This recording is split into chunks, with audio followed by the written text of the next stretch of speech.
My students, welcome to class 2024. Eman and me art. Now they jealous and you want me science. Tell how many of your students, science students, you know. Can I say that what is science? Science can be defined as a knowledge obtained through mathematically observation and testing of facts. That is observation. When you talk about Mr. Niger, M stand for movement, R stand for irritability, N stand for nutrient, and so on and so forth. You understand?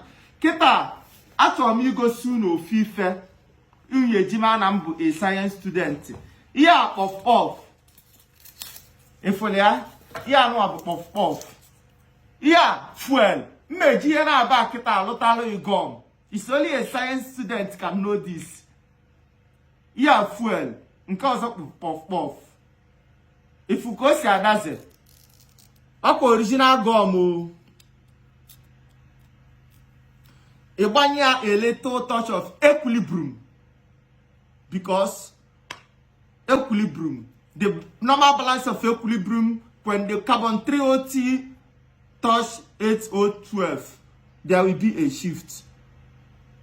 If for this thing now, meji alutalu gum. Une wekwelu na nwe ya. Iya akwụkwọ nkịtị.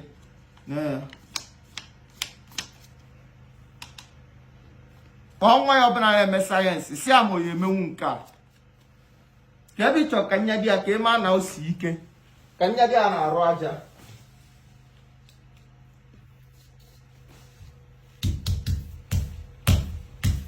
Oya do. Efo ya ihe ejinwe anya chie relationship dọwa. Ihe ejinwe anya chie ego. Nke a bụrụ bygone. So ihe mbịa tata bụ ka nkọwalu unu ya si that cleanness lead to godliness.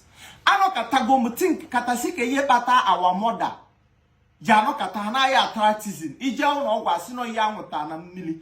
Mwe muvuo si na ọka mmalụgodi ife a na-anwụta na mmiri afọ nwelu ọ bụ na ihe ndị dọkịta na-ekwu bụ eziokwu. Now, nenegoro this video. Nene, just nene.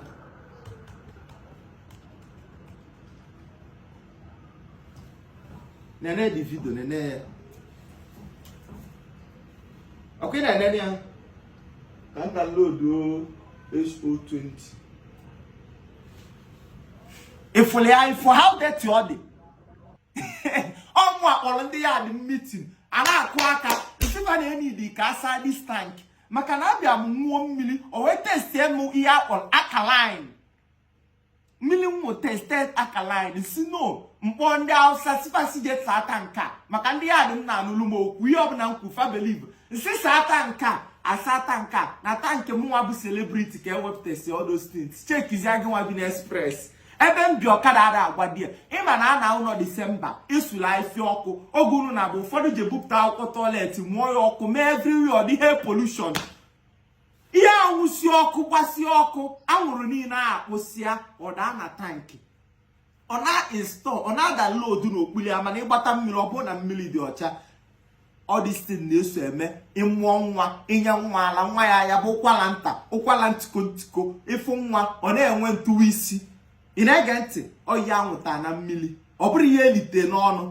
ifo na ndị doctor dị correct so ya ka nsiri ọka ngwagodu ndat onye ọbụla tata bụ Saturday 3rd 2024 February onye ọbụla je saa tank ya asa isa tank gị tag ya ọnwa define the washing of tank ama m na amanye m akọlight maka na mbụ onye Igbo mana ihe m na-egosi igwu unu na m ihe na-eme asị science student ịghọtago onye ọbụla je saa tank ya asa ịsa tank gị tag ya mụ cleanness lead to godliness.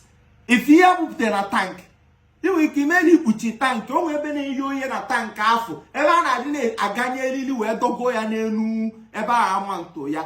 Some small little particles na dina adam drop there. Oje ni ke the tank za.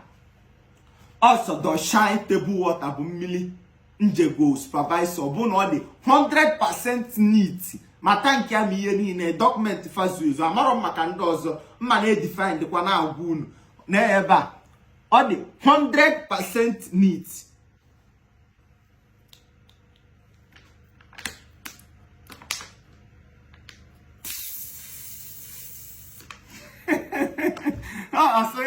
ọ science student na-agwụ n'okpọ ọ bụrụ ya agụta na akwụkwọ maọbụ ihe etite n'ọkpọ nke a bụ congenital science student ebu m ya ala ụwa. Go and wash your tank. Just a good tank ka anyị nwezi a na-agwa nke abụọ ka ihe mmemme puff with fuel ọ bụrụ gọm onye ọzọ ịchọ ka mmele ịchọ ka mmụọ ọkụ ngwa unu na Nigeria ya emere yesterday Nigeria award ọkwa oyibo ka m na-asụ ife anụnwa unu ama m believe m maka na si n'ọgbe ndịda mana mma na-ekili adultness unu. Everybody should go and wash your tank. Ọ ya na-adị na-aba apụta anọkata mmadụ enwe infection anọkata asị na nwa nwụtara ala nwụta nonsense ma ọ na ị na-aṅụ mmiri ma mma na tank dị na free dị na village dị neti ịghọtago. So onye ọbụla ga-esagodo tankị a mma anachite akwụkwọ mma anachite na klaasị a tomorrow mma enyekwu na assignment. So ị bịaba ya ejilu 20 list bịa anyị nwere test on Friday ka ị gwakwa m ihe defined. I'm the one who define go and wash your tank in 2024. Just a tank ka ị mara ihe na aya ma olokwa mmiri m dọshere tebụl wata m ihe akamadokwa na arụ aja nekwu ya ọkwa ifu na ọka mmadụ ihe ji anya chie relationship na 14 February ma ọ bụ na enyi gị nwoke akpọrọ ya ọnya do ka m fụọ ya ọnụ ọ maka na meris ka agbago m mgbu